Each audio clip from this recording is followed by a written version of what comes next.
Dictation गति 100 word पर minute start.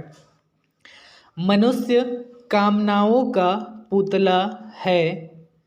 मनुष्य के मानस पटल पर निरंतर प्रतिपल इच्छाओं कामनाओं का चक्र चलता रहता है। हमारे मन पर उपजी यदि एक मन कामना पूरी भी हो जाती है तो कुछ समय पश्चात दूसरी कामना जन्म ले लेती है। इस प्रकार जीवन पर्यंत यही क्रम निरंतर चलता रहता है। मनुष्य की सभी कामनाओं और इच्छाओं की पूर्ति कभी नहीं हो सकती। इसके लिए संपूर्ण जीवन भी कम पड़ जाता है। असीमित कामनाओं का मार्ग मनुष्य के जीवन को दुखमय और चिंताग्रस्त बना देता है। गीता में योगेश्वर श्री कृष्ण कहते हैं कि भौतिक पदार्थ का मन से निरंतर चिंतन करने से उन पदार्थों की प्राप्ति के लिए मनुष्य के मन में इच्छाओं की उत्पत्ति होती है। जब वह कामना या इच्छा पूर्ण नहीं होती तो फिर क्रोध का जन्म होता है, जिससे मनुष्य की बुद्धि का नाश होता है।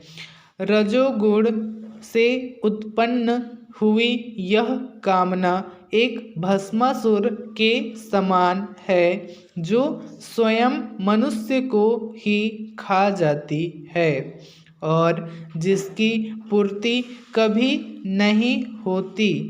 अंतहीन कामनाओं का यह चक्रव्यूह मनुष्य की मानसिक एकाग्रता को भंग कर देता है, जिससे मनुष्य धीरे धीरे आत्मिक पतन की ओर अग्रसर हो जाता है।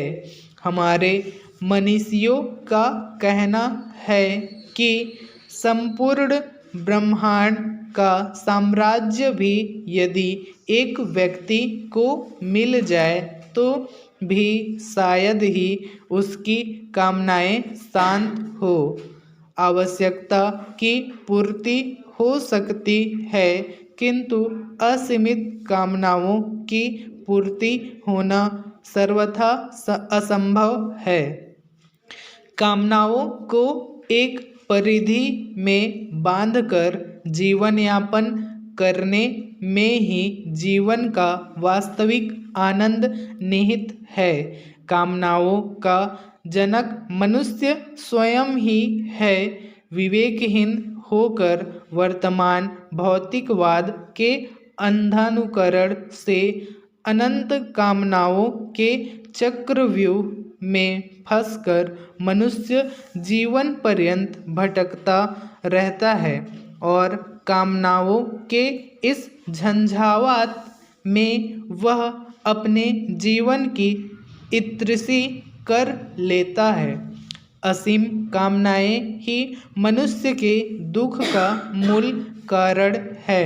इच्छाओं का यह अनंत प्रवाह मनुष्य की मानसिक और आध्यात्मिक उन्नति में सबसे बड़ी बाधा है।